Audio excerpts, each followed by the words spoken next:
Welcome to the Self-Publishing Tips and Tricks Show, a series designed to give you insight into the world of self-publishing and marketing your books. Featuring your hosts, Shannon, the author behind the pen name S.C. Huston, Ben Pick, and Jamie, writing under the pen name J.M. Chaley. Join us several times each month when we interview authors about their self-publishing and marketing journeys, talk to industry leaders, and discuss books about writing, self-publishing, and marketing. Hello, I'm Shannon, writing under the pen name of S.C. Huston. I'm a fantasy romance author with a passion for writing about broken characters who face adversity to become better versions of themselves. And there may or may not be dragons, but there's always love to find. And today we are talking to the founder and developer of StoryOrigin, Evan Gao. But before we talk to him, let's give some updates on what's happening in our lives. And note, we are recording this in September of 2024, but this episode will air next year on February 15th. Yeah. Hi, everyone. I am Ben Pick, and every Monday night you can find me on YouTube at Running to Write. And I give questionable writing advice through running metaphors. I also have a couple of books behind me. I'm currently working on my fourth one, still going to be working on that in February. And I will likely, hopefully, fingers crossed, be ramping up for a couple of in-person events because we'll have AwesomeCon in DC, Balticon in Baltimore, and a couple of local library-based events around me. So hopefully I'll have all good news for that in February, and I will see you all if you're in the area in person. Those are the same ones you went to this year, right? 2024? Mm-hmm. Yeah. Yep. That's the plan. So I did AwesomeCon. I did Balticon with Jamie down there too. We had to actually meet in person. Cool. And Kensington Row Bookshop does a local festival in spring. Gotcha. Mm-hmm. And hey, I'm J.M. Chaley, and I am an author of vampire urban fantasy these days. I'll be writing more different genres later, but for now, I have The Unlife of Lisa Cooper and The Vampires of 1863 under my belt, which are both vampire urban fantasies. I just finished the first draft of the sequel to The Unlife of Lisa Cooper. Ooh. So it's going to come out sometime in 2025. I can't say exactly when. It really depends on how my edits go, I suppose. So I'm definitely looking forward to that. And before we started the show, before Evan and Ben came on, we were talking about sequels a little bit. I have found for 3 different series I've written now, my sequels were always the hardest to write. It's just, I don't know why. That just gives me so much trouble. I was the opposite. My sequel was pretty fluid. The third one actually came out pretty good. It's the fourth one that I'm just losing everything. So you're trying to tie it all back together, though, all the different lines that you have going on in your story, and you have a lot going on. So. True. Well, yeah. This one's a lot more streamlined. So there's that. Okay. Yeah, I know. So I have completed, as of right now in 2024, I've completed the second book in my series, which took me 18 months to write. I did have lots of other things happening between. I had 2 AuthorTube writing conferences that happened, and a Kickstarter and other things that went on, but it took me 18 months and it needed a lot of work. I'm still revising. I had hoped to have another Kickstarter going by now at this point in September, but I don't know when it's going to actually happen. So that's where I'm at in my personal life. And we are, this is coming out in February, so we will have just closed all of the applications for the AuthorTube Writing Conference of 2025. And we will actually be going through the process at this time, myself and the other 2 chairs, of scoring everything. And we'll send all the pitches over to our blind proposals reviewers. They don't get names with the pitches. They just get the title and the pitch itself, and they score them. And then we average all the scores together to figure out, well, who's going to be presenting at the conference. So we'll be kicking off with that. So, all right, well, let's talk about our guests. We talked about StoryOrigin so many times on this podcast. We've brought it up. I know so many guests have used it, who've come on and talked about it. I've talked about it. I've really enjoyed using the platform. And so I'm so excited to have the opportunity to bring the man behind the wonderful platform onto the screen today. And Evan Gao is the indie developer of StoryOrigin, a marketing tool and community of authors that work together to find reviewers, build mailing lists, increase sales, and stay on top of deadlines. And welcome, Evan. Howdy. Thanks for having me on. Yes, it's great to have you here. We're really happy that you've come on. So is there anything else that you want to add or anything I've missed that you want to add to your bio? Oh, man. I mean, the build mailing list, find reviewers, increase sales, manage deadlines. Let's see, what else? Get feedback from beta readers, track your daily word count, build your website, help set up a direct sales store, distribute audiobook promo codes. It's a kind of a long list. It is. And you do have like those 3 parts in there, which I just gave a class to a group of writers authors that I connected with and networking when I went to a conference earlier this year. It's called The Psychology of Words. I've always wanted to do it on YouTube, give this class on YouTube. I used to give it in my junior level English class when I taught college English. But it's there's a lot of psychology behind different things. And the power of 3 is the smallest unit that people can remember. So it's very powerful when it comes to writing and marketing and all this stuff. So yeah, you have just these 3 things that's in like your headline for what StoryOrigin is, but StoryOrigin is so much more. Yeah, So, yeah, absolutely. It's sort of a one-stop shop for authors. yes. All right. Well, you were a writer once upon a time until you came up with the idea for StoryOrigin. So can you tell us what changed for you and give us the origin story of StoryOrigin? Yeah, so I used to write short stories back in high school. Always had an interest in writing, and then in college I got interested in tech and entrepreneurship, and worked for a while. Then wanted to do something that would combine those interests in writing and tech and entrepreneurship, and get back into writing as well. So I went and I talked to a bunch of authors and asked them, "Hey, what tools and things are you doing?" And I heard I use one service for building my mailing list, another service for finding reviewers, another service for creating universal book links, like some combination of Google Forms and Word docs and email for getting feedback from beta readers. Then I have another service for building my website. And then I have this spreadsheet for tracking my word count and a spreadsheet. Yeah, stop. Okay, I got it. I see the problem. You have 8 different services, 5 different spreadsheets. You're constantly doing context switching between all of these different tasks, while at the same time trying to maintain this entire world, entire storyline, while managing all these other separate distracting tasks. So let me build one thing that's going to put all of that into one place for you, so that you can focus on the writing, and then you can have just one place to manage all of that business sort of aspect for your writing. Yeah, that is a lot to consume and to explore. And like you said, there's just so much to get out of Origin. So thank you for that really quick rundown. What problem in the publishing industry were you aiming to solve when you created StoryOrigin? Yeah, so sort of just what I was talking about, too many Everything. different services, too many different tools, too time consuming to manage all these different things. And I talked to a bunch of authors too who used to do some of the stuff that I was talking about, they had a spreadsheet for audiobook promo codes that they got from ACX or from Findaway or Kobo or wherever, right? And they distribute them, and they would try to get reviews on their audiobooks for those, but then they just found the hassle of keeping up with the reviewers and saying, "Hey, just wanted to make sure, did you have the chance to listen to the audiobook yet, the free download I gave you?" And heard from authors as well who would arrange newsletter swaps on Facebook groups and use Google Forms and all of that, and they got a lot out of it, but it required a huge time investment to do all of these things. And so even though they were seeing returns from doing those things, it just took too much time away from the writing. And so I wanted to create a platform that would simplify that and just make it much more efficient. Yeah, and just to double up on that, where it's really helpful to have where I can see people who I send links to review my books. I can see, yes, this person has responded, so I don't need to ping them. They've actually opened it, looked through it, seen what I have, and so I can sort of track that and manage it that way. So I'm not just sending out blind emails that might annoy people or convince them when they're halfway through to be like, well, this is the 3rd time he's reached out to me in a month, and I just don't feel like reading this book anymore. So it's really cool to just have a platform that can help with that. And I think a key takeaway from all of that for me, Evan, is more time to write. Yeah. Absolutely. So your platform, of course, brings a lot of different services together. What are some key features that set StoryOrigin apart from other author, tools or software or apps that operate in the same space?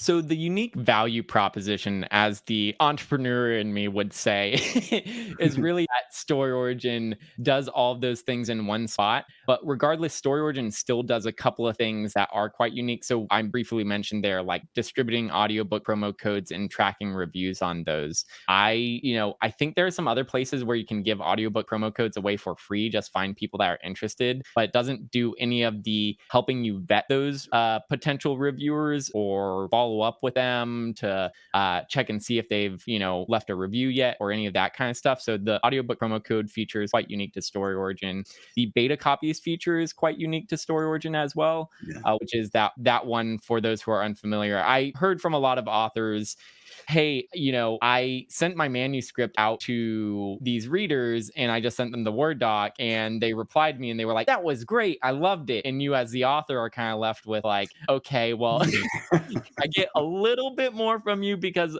I really want feedback to make the story better. And Yep. so getting more fine-grained feedback from beta readers was something that authors wanted. And so some authors, what they would do is send the first 5 chapters to someone and then send them this Google form, like answer these questions. And then Yep. after you do that, I'll send you the next 5 chapters. Yeah. And just imagine how daunting this process gets when you're doing this with any more than 2 people, where you're like, okay, did this person yeah. complete it? Now I have to send them an email with the additional thing. And then it just gets messy quickly. And so StoryOrigin's beta copy feature works kind of like that, but automates all of the hassle part. So you just upload your entire manuscript to StoryOrigin, and then readers unlock each chapter by leaving feedback on the previous chapter. So to unlock chapter 2 in the book, they have to leave feedback on chapter 1. And you as the author can provide critique guidance to them as well to say like, hey, did you think any of the scenes in this chapter were boring? Did you think this relationship between these 2 characters developed in a plausible way,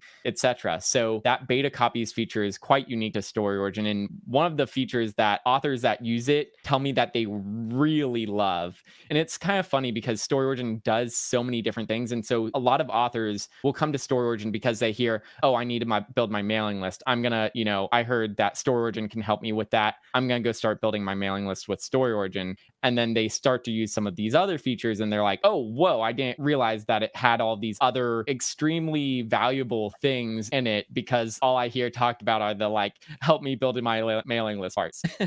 Well, and I would say I actually just started using the beta reader feature. Like for my novel that just came out, A Curse of Scales and Feathers, Ben was one of my beta readers. I sent it out as a Word document and I had 23, between alpha and beta readers, I had 23 readers. Oof. And that was a lot to go through, a lot of comments to go through and collate and figure out what they were saying and what made sense. And so I tried the feature, the beta feature. I actually did it for my Typo Buster team to just try it out and see how it worked. And that worked great because people would point out all my errors in my book and they were pointing out the same thing. So I was able to pick it out real quick. And now I'm doing it for my next book. I'm using it as a beta feature. And I love just that all the comments are right there. I don't have to go and collate everything together myself and figure out what's being said. So yeah, one of the other things to mention there that's probably worth pointing out is, like you said, you can send out a Word doc to all of your different beta readers, but then none of the comments were collated. So you have to dive into each document separately to see, okay, what is this person's feedback? The other alternative, not using StoryOrigin, would be to use something like Google Docs, where everybody's commenting on the same document. And so everything is collated in one place, but also everyone can see everyone else's comments. And so there is definitely a tendency that I've heard from authors when they send a Google Doc out to their readers, that readers will bias each other's feedback. And there might be something like, oh, I thought this was weird, which would have never occurred to another reader unless they saw the other reader's comment saying that it was weird. And then they get to thinking about like, yeah, you know what, that was weird. And so you have this sort of, follow on or sort of bandwagon effect that is not really helpful because you want different perspectives, not all the same perspectives. And so StoryOrigin sort of does the best of both worlds with that beta copies feature, where all of the comments are collated in one place for your view as the author, but each beta reader only can see their own comments in the document. Yeah, I love that. Yeah, That's great. Yeah. So another major feature of StoryOrigin is using the free reader magnet to build newsletters, as you were mentioning. So what kind of reader magnets work best from your experience? And is there one type of reader magnet that may not work as well? I generally recommend for fiction authors to write a prequel short story, usually 10 to 20,000 words, prequel to your book or your series as a reader magnet. It works really great as a hook into reading the follow-up book. So buying into your series, getting them to buy book 1. And that is saying that's just what I recommend, but that is not meant to be a roadblock, right? Because building your mailing list is an incredibly valuable thing to do. And it's always better to get started sooner rather than later. So if you don't have a 10 to 20,000 word short story prequel to your book or your series, but you have, a handful of short stories that you've never published just laying around, well, compile those into a single file, make an ebook out of that, and use that as your reader magnet. Use that just anthology of short stories. Or you might have a side story as a reader magnet, or you might have an epilogue as a reader magnet. And coming back to why I recommend a prequel is usually better than like a side story or an epilogue, because it doesn't assume that the reader knows anything about the world, right? With a prequel, it's you don't feel like you have to, there's no required reading ahead of time. And it can work for readers that have both never read book one, and then also those that have read book one, really love the universe, love the characters, want to dive more deeply into the universe, and they see the offer at the back of book one saying, oh, I can get the prequel and learn more about the backstories of these characters. I would love that. And so then they'll go sign up to your mailing list to get that prequel short story. And so it works as an offer both for those who have not read your series and those that have. So it's just a very versatile thing. But again, don't let that recommendation be a roadblock to you getting started building your mailing list today with whatever you might have that might work as a reader magnet. Even if that reader magnet is just a sample of a book that you've already written and published. So if you've, published book one in your series, take the first 3 chapters out, make its own ebook file out, just those 3 chapters with a link to where they can buy the rest of the book, and use that sample as your reader magnet to entice people to join your mailing list. Now, I will say that those samples usually tend to be less effective, right? You were asking what generally doesn't work so well as a reader magnet. Usually those samples are less effective for helping you build your mailing list, because when a reader sees that it's a sample, there are usually other, stories out there where they're getting something that's a full story that they know they're going to have a somewhat satisfying conclusion to. And so if they see that something's a sample, they're just going to be less inclined to want to try to get that from you. That being said, lots of authors use samples as reader magnets, and it does still work. It's just not as effective. But still, if that's what you have and can get started with today, rather than spending 3 months writing a prequel, getting it edited, getting a book cover for all that stuff, then get started with just doing the sample today. And then eventually down the line, you can add other reader magnets on. You don't have to limit yourself to just having a single reader magnet. You can have 2, 3, 4, 5 different offers for free books or stories to entice readers to your mailing list, because you never know exactly what's going to tickle someone's fancy. And the other thing that I'll mention as well, along with reader magnets, is regardless of what type of reader magnet you do, whether it's a prequel or an anthology of short stories, etc., still put the first 3 chapters of one of your paid books at the end of that reader magnet, at the end of that prequel, so that after someone reads the prequel or the compilation of short stories that you've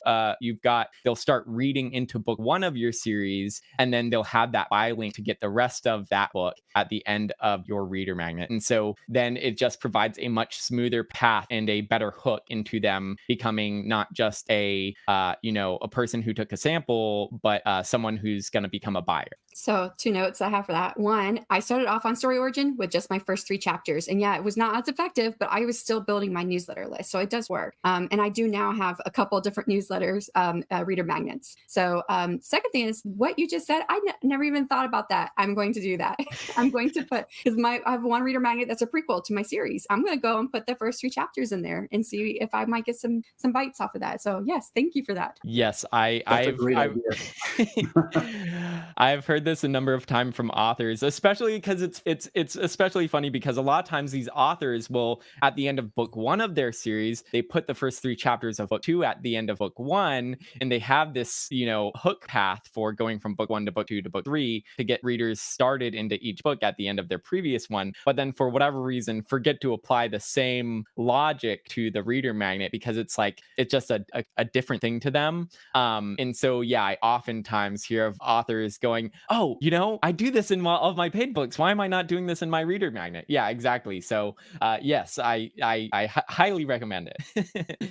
Yeah, some really good tips right there. And I'm going to keep taking notes throughout this, because this is really good to help develop my reader magnet. And when someone signs up to our author newsletters, what should be included in an email welcome sequence? Yeah, I mean, that's a great question because, right, so you've got this reader magnet landing page.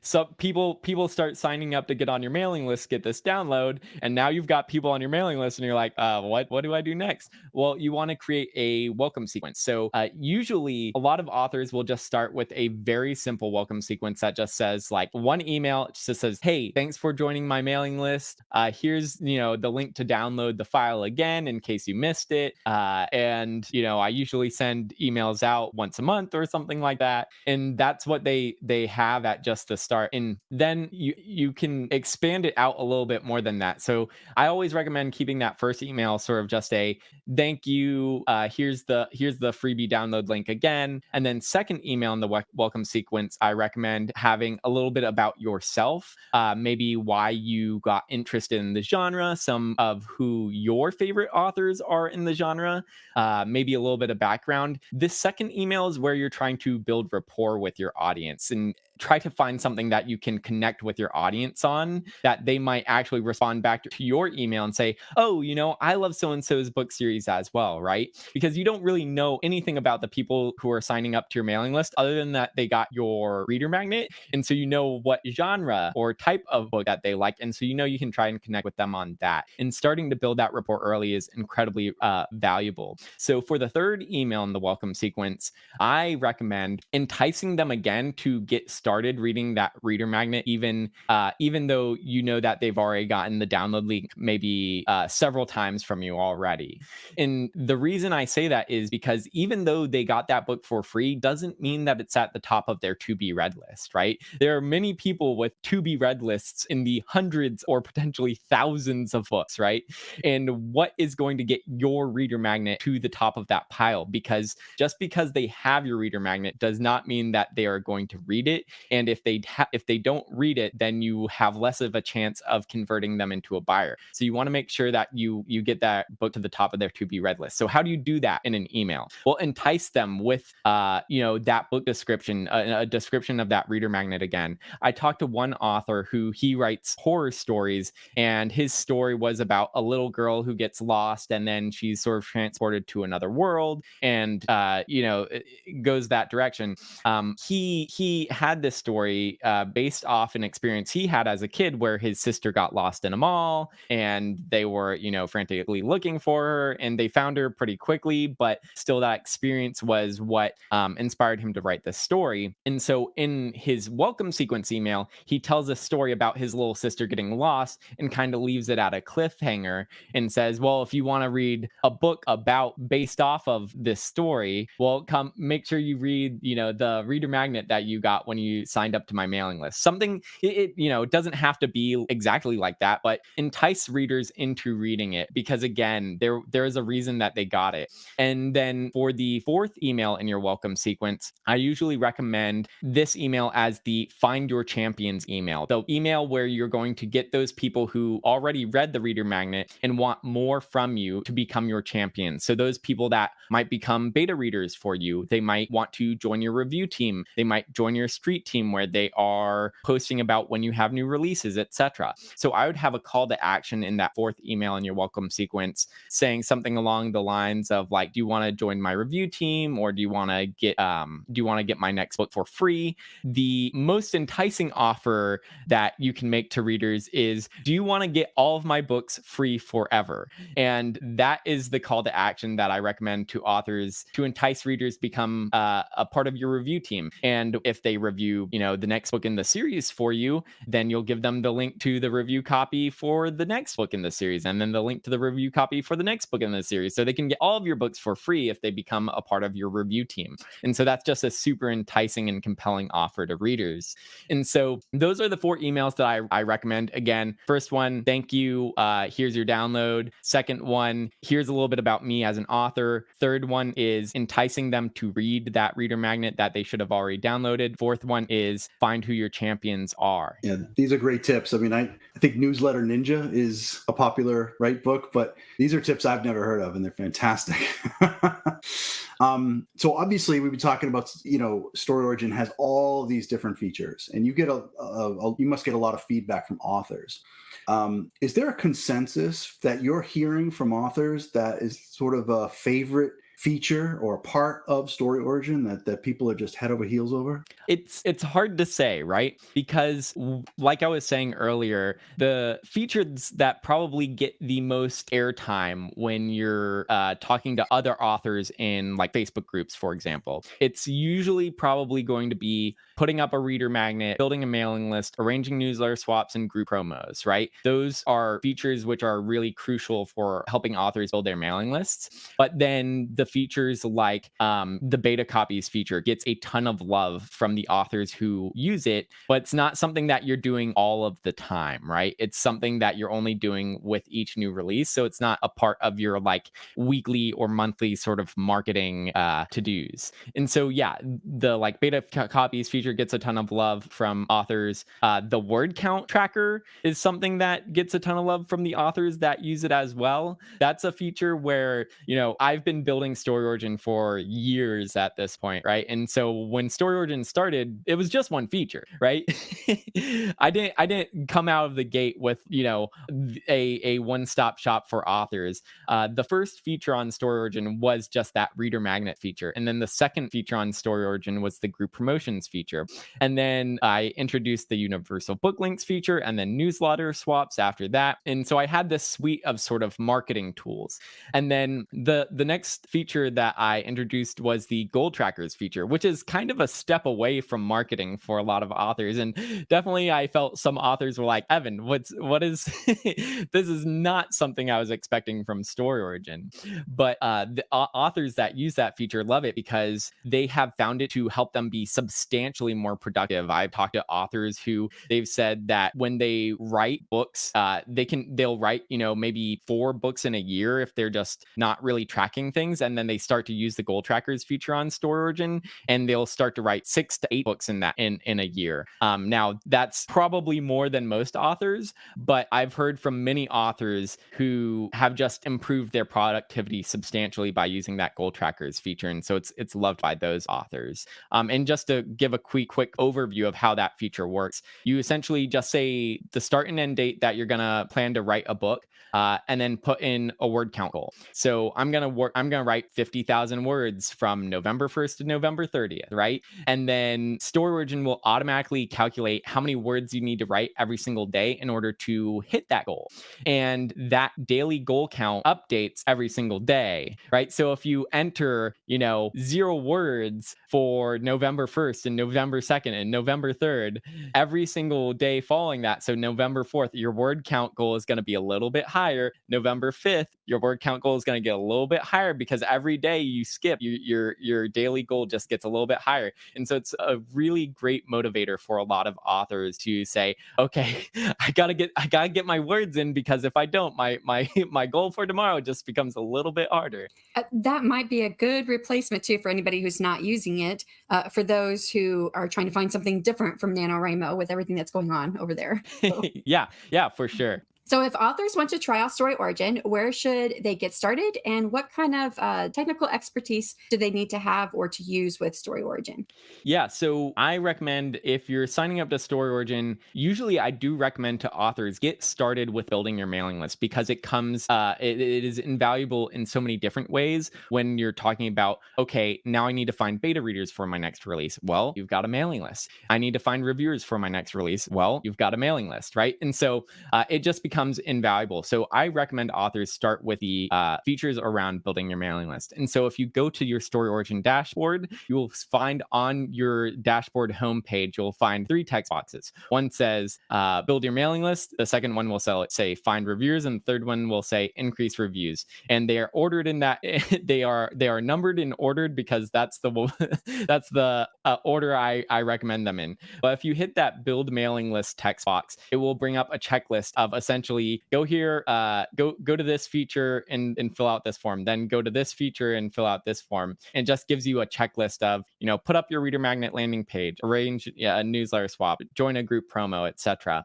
And so that is the most efficient way to get started with StoryOrigin, is just going through that checklist and hitting all those tick boxes. And then there are also lots of video tutorials on all of the features. If you hit that tutorials tab in the top nav bar on StoryOrigin, if you say, oh, oh, it says go here and do this, but I don't really understand what this is. Well, there's a video tutorial on it. And I would recommend you check that video tutorial out because it will give you a good overview of exactly how to use that feature and what its purpose is. And so you can get a lot of help from those. And then on that tutorials tab as well, you'll also find in-depth guides to, building your mailing list or finding reviewers or working with beta readers, etc. So you can find a lot of resources for those particular sort of goals that you might have. And then in terms of sorry, in terms of, so for technical expertise, you don't really need anything on StoryOrigin in terms of technical expertise. For the most part, it is simply fill out this form, add your title, add the description of the book, upload your ebook file, and then you're good to go. So StoryOrigin, all of the processes are essentially very simple forms that you just fill out and then hit submit. I'd have to say I signed up for StoryOrigin for a couple of years before I tried out BookFunnel. And I don't know if it's because I'm just more busy, but I find that BookFunnel was so confusing. And I could find, like, if I was doing something on StoryOrigin, like I just set up for, this is my second time ever doing this. And it was a while ago when I did the first one. I set up my own group promotion. And I was like, oh, how do I do this again? And I just clicked the button and I was like, oh, go here. Oh, go here. Oh, go here. I'm like, oh, okay. I do this, do this, do this. And then there was a resource, like you said, the resources, that was so helpful because it was like all these Facebook groups I could go to go post my group promo and advertise it to find people to join my group promo. And I was like, wow, I would never expected to have all these resources right here to help me out. So yeah, I really appreciated that. Yeah, I also just checked and I have a few checklist items that I need to handle. So thank you for showing me the easy button because I have some work cut out for me. Awesome. Yeah, I do think that is so helpful. And we mentioned at the top of this that I'm the founder and creator of StoryOrigin as well. And I'll also mention that my inbox is always open. So for authors that ever run into trouble with anything, my email address is very, very public. It's on the homepage. If you go to storyoriginApp.com and you just scroll to the very bottom of the page, there you'll see my face, you'll see my name, you'll see my email address. My inbox is always open. If authors run into any trouble, they're always welcome to shoot me an email and I'll say, oh, go here, do this, do that. And usually, like going back to what you were saying, Shannon, that you found StoryOrigin very intuitive. Well, it's been battle tested by thousands of authors and I am the customer support person and the creator. So if I get a lot of emails from authors about how do I do this particular thing, I go, I'm going to go put my engineering hat on and figure out a way to make this easier so that I get less emails about it. Now, that's not to say don't email me about things because I love getting emails from authors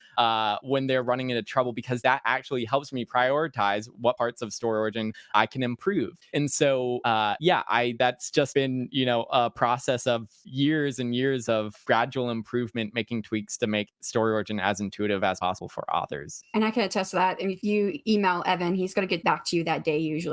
I don't think you've ever waited more than 24 hours to respond to me or to anybody else I've talked to who have also run into problems and say, yeah, I just emailed him. He just emailed me right back. So.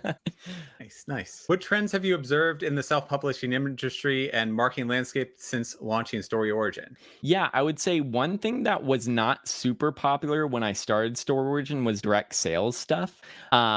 It sort of always existed at the fringe, but it wasn't until the past couple of years that authors got a lot more interested in it because they're seeing case studies from other authors that have been really successful with it. And direct sales is one of those things where it's growing in popularity a ton because authors see a few case studies of authors being really successful with it, but it is not an easy thing to do. For a long time, it meant, okay, you need to go and you maybe built your website with Wix or Squarespace or WordPress or something like that, but now you want to set up a direct sales store. So now you're gonna also create a separate website for that direct sales store with something like Shopify. And then, oh, what? You made a sale of a single book in a European country? Well, now you have to register and collect sales taxes, or what they call VAT taxes, in those for all of those countries because they have a $0 threshold where you make a single sale of something in the European Union, you automatically become liable for collecting and remitting sales sales tax on it. And then this whole process around delivering the ebook files for those direct sales as well. So it's this thing which is becoming popular, but is still a major headache for a lot of authors. And so I created a feature on StoryOrigin. It's the direct sale ebook feature, where you can integrate StoryOrigin with a payment processor. Currently, the only payment processor that you can integrate with the feature on StoryOrigin right now is called Lemon Squeezy. And what's great about Lemon Squeezy, it's the reason why I built them as the first payment processor to integrate with this feature. I have plans to add more, but I started with them because they act as the merchant of record. So when you make a sale to someone, Lemon Squeezy is the one that is liable for collecting and remitting sales or VAT tax on that purchase. And what I was saying about happening in European unions, the same applies to a lot of different states and counties in the United States as well. And each state and each county has its own sales tax rules, and percentages, and all that stuff can get quite complicated, and it's not fun to deal with. And so, yeah, Lemon Squeezy just significantly simplifies that whole process for a lot of authors. So StoryOrigin, you can create these landing pages where you have the title, description, all that stuff, and have that buy button. That buy button is powered by Lemon Squeezy as a payment processor. And then once the reader purchases the book, they're taken to a download page for that book on StoryOrigin. So StoryOrigin sort of handles that end-to-end process of building the landing page and handling the delivery with that intermediate step of just processing the transaction via Lemon Squeezy. And the other great thing about Lemon Squeezy is I negotiated a rate on behalf of authors where they get a discount. So if you integrate your Lemon Squeezy with StoryOrigin, the transaction processing fee goes from 50 cents plus 5% to 30 cents plus 5%, which is a much better payment processing rate than you can get pretty much anywhere for anyone that will act as a merchant of record. So if you make sales usually through like Stripe or Shopify or whatever, you are going to be liable for those sales and VAT taxes. And so that extra headache means that you make a little bit more on each sale, because typically though they'll only charge you 30 cents plus 2.9%. So Lemon Squeezy's 30 cents plus 5% is just 2.1% higher, but they take so much more off your plate for you. If you look at other places that would act as the merchant of record for you, like Gumroad, they will say that their fees are 10%, but that is 10% on top of the transaction processing fees. So they're usually so if you make a sale on something like Gumroad, it's usually 30 cents plus that 2.9 transaction processing fee that you would see from something like Stripe, plus Gumroad's 10% fee. So you end up paying 30 cents plus 12.9% at the end of the day. And hopefully everyone was able to keep up. I know I was throwing out a lot of numbers there. The point is simply that Lemon Squeezy is optimized for both cost and ease, I would say, for most authors. And so StoryOrigin, with that direct sales feature as well, combines into StoryOrigin's website builder feature. So you can actually build your website with StoryOrigin, have your reader magnets there, your universal book links to direct readers to the retailers where you might have the book available for sale. But then you can also have your direct sale ebook pages listed on that website as well, where they can purchase directly from your own website built with StoryOrigin and hosted on your own domain. So, evangao.com or sdhuston.com, etc. Wow. Yeah, direct international sales is something that, I'm not doing, but if I ever do, then that's really, that's good to know, because I wouldn't even think about stuff like that. And it's right. good that this covers it, Absolutely. Especially, because we're indie authors, so we do these direct sales ourselves, right? Shannon, Ben, and I are all indie authors, and speaking of that, when you're talking about StoryOrigin in the indie space, how has StoryOrigin helped indie authors, navigate that ever-changing arena?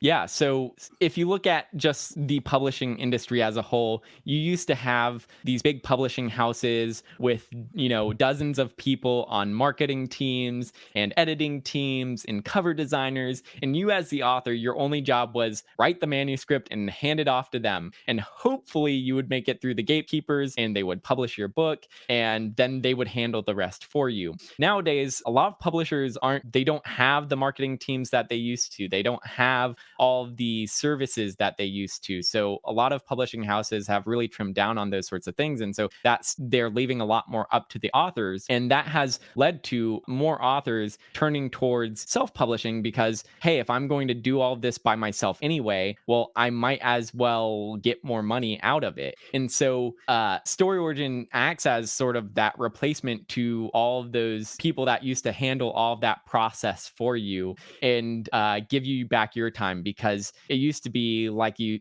were talking about earlier, that there were just so much to manage and it took so much time that authors didn't really have the time to do both the writing and all of the marketing and all of the whatever else, right? And so that's always been sort of my goal with StoryOrigin. And then as indie publishing has gone in these different directions, like more direct sales stuff, or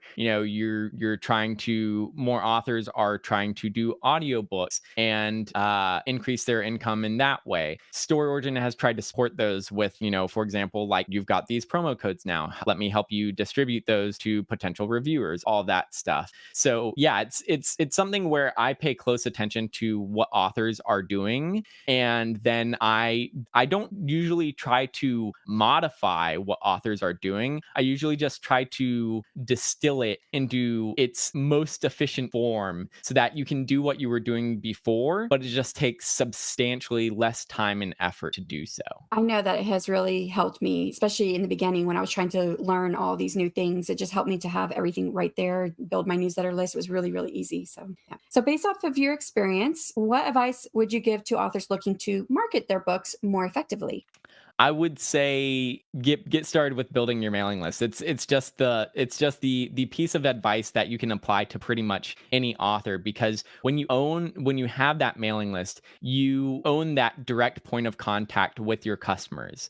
If you look across the marketing landscape, you have a few different things, right? So you've got social media, which has become more pay to play. It used to be when you posted on social media, the timelines were based on chronological order. So if you just posted when people were online, your post would just naturally show up on people's timelines. Now it's all algorithmically driven. So if you post, probably only 1 to maybe 3% tops of your fans who are ostensibly following you on social media to see your posts are not seeing them because they don't please whatever the algorithm is. And so those social media platforms now say, well, if you want to get your posts seen by more of your audience, well, why don't you just pay us some more money?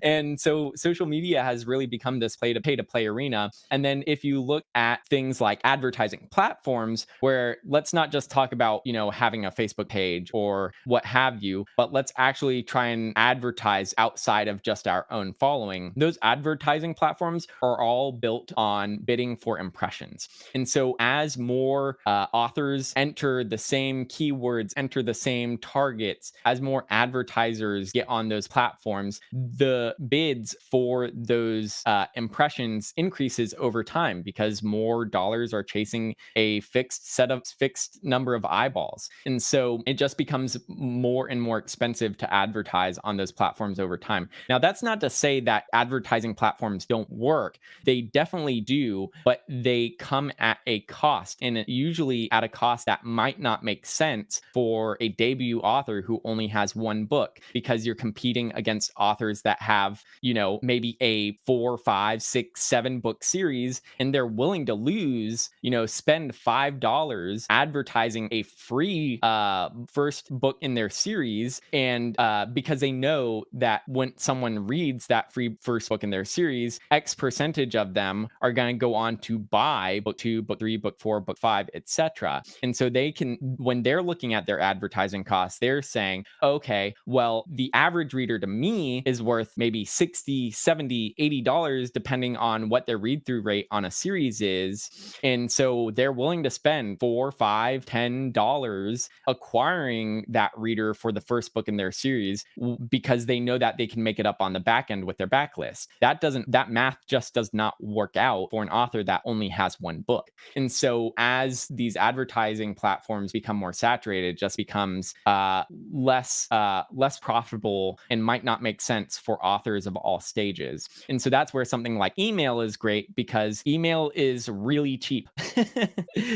And it generally tends to be that as time goes on, there have been more and more email platforms which have been introduced, which come at even cheaper costs. And so over time, it's getting cheaper and cheaper to send emails out to your subscribers. And the other great thing about having an email list as well is that once someone is on your mailing list, you don't have to go back to the well when you have book 2 or book 3 come out, right? Because they're on your mailing list, you just send them an email. Hey, I just released book 2. Hey, I just released book 3, etc.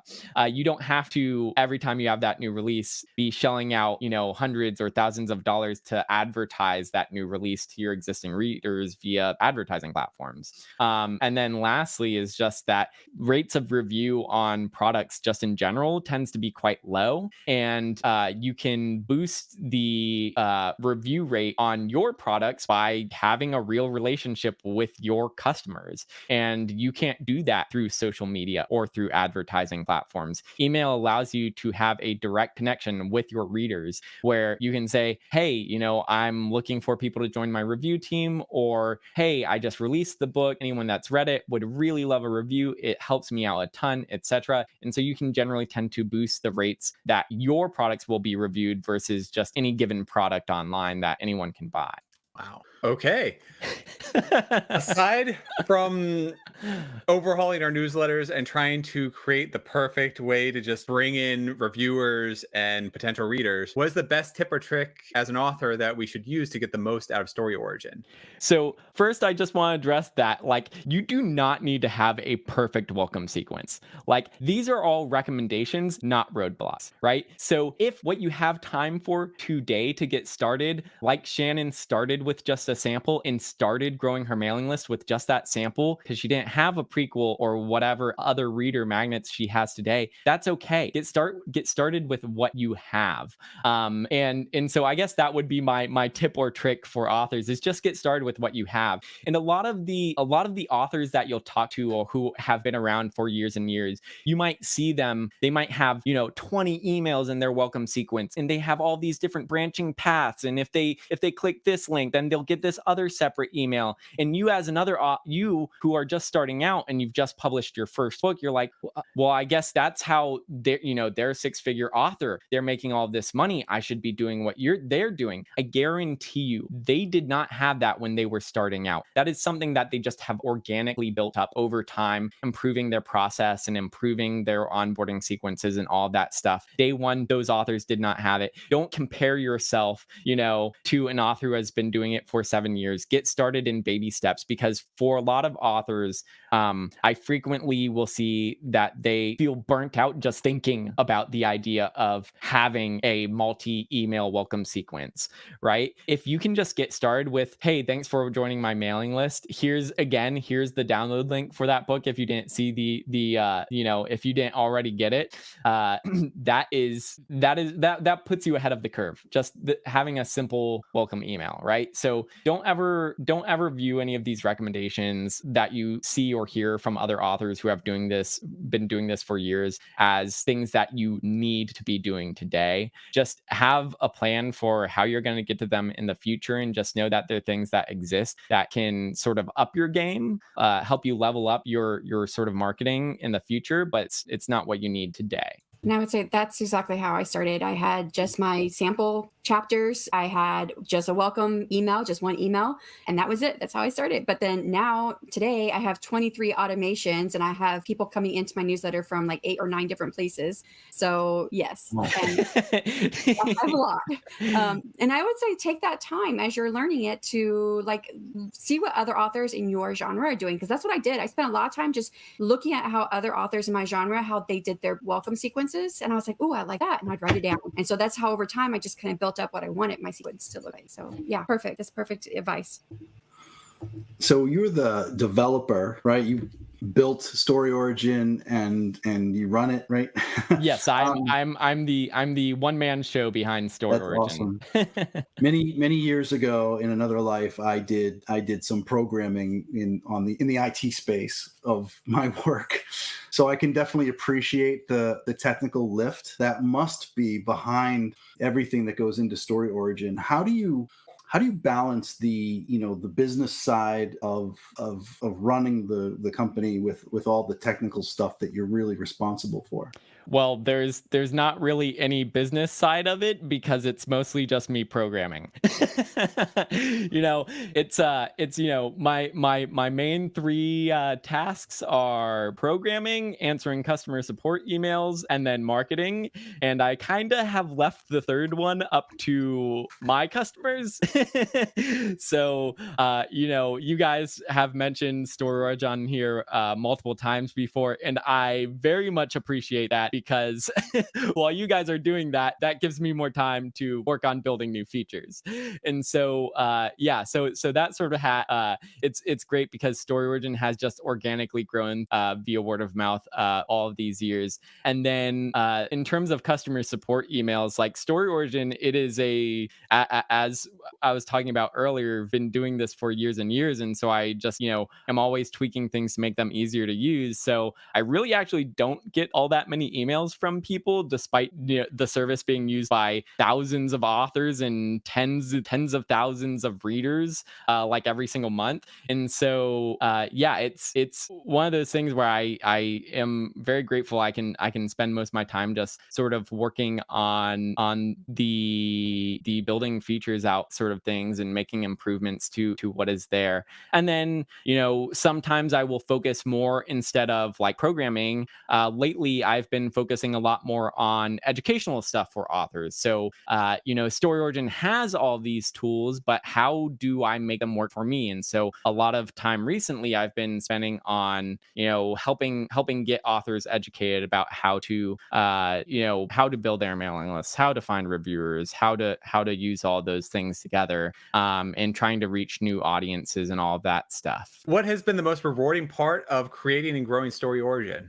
The most rewarding part of creating and growing StoryOrigin, I mean, it's really awesome to see and get emails from authors who have been like, "Hey, Evan, I just want to email you and say thank you for this feature because it has saved me so much time and effort and all of this stuff." And I don't go to many author conferences because that takes away time from building features, and that is how I think that's like the best use of my time. If I was going to 100 conferences a year, I wouldn't be able to be as productive as I am. And so I really only go to like one conference a year, and at that conference, a lot of authors from all different genres come to it. And so it's really cool and rewarding to actually see and meet people who use StoryOrigin. Kind of like I imagine when you guys get to meet one of your readers in real life and get to like chat with them about it. It's the same thing for me where I'm like, this is so cool. Like, because as as independent people, whether you're an indie author or an indie developer like me, the vast majority of our time is spent like in our offices, like typing away at a computer, doing this in sort of a vacuum. And so when you get to step outside of that vacuum to meet real people who have read or used what you're doing, it's really cool. I guess you must have gone to the one conference that you did that year, 2022. We met at the 20 Books of 50K conference. Yep. So Yep. Yeah. that was your one conference.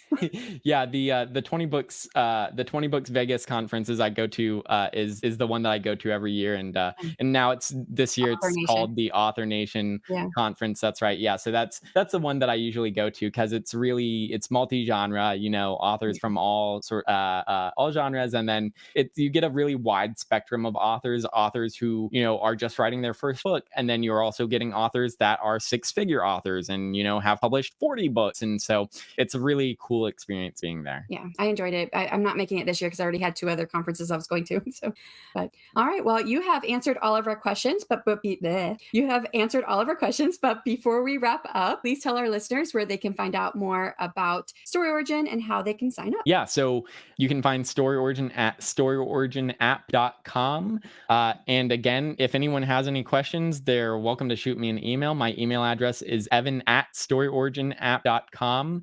And if you forget that, don't worry about it. Like I said, you can just scroll to the very bottom of StoryOriginApp.com on the homepage, and you'll see my name, see my face, see my email address. Or if you sign up to StoryOrigin, you will get my welcome sequence. My email is saying, "Hey, thanks for joining StoryOrigin." And you can always just reply to one of those emails. And yeah, I open and respond to all the emails that I get. And I'm on the newsletter, and that's how I knew that you were doing all these webinars right now, which is really cool. Everybody, I think you're on with Nick Acker next, which by the time this airs, that'll be over. But yes. Yeah. I'm excited to have that one next week. And I've had the chance to talk with Nick a lot of times, and he's always a great person to chat with. Yeah. And we'll have all the links in the show notes and in the description box on YouTube for anybody who wants to sign up for StoryOrigin and or email Evan a little bit more. So thank you so much for joining us today, Evan, and giving us your insight and experience about StoryOrigin and working with self-published authors. We've really enjoyed having you on the show. Thanks so much again for having me on. And then next on the podcast, we're going to interview Nicole Pierman, who writes poetry, historical fiction, and historical fantasy, and now writes urban fantasy under the pen name Nicole Rona. And that will be it for us today. Bye, everyone. Thank you so much to our incredible listeners and viewers for joining us on our exploration of everything self-publishing. We hope you found our podcast to be a treasure trove of insights and inspiration. If you've enjoyed the show, please consider leaving a review on your favorite podcast platform or thanks on our YouTube episodes. Don't forget, you can catch all of our past episodes on YouTube, Spotify, and other major podcast platforms. Keep writing, keep publishing, and we'll see you next time.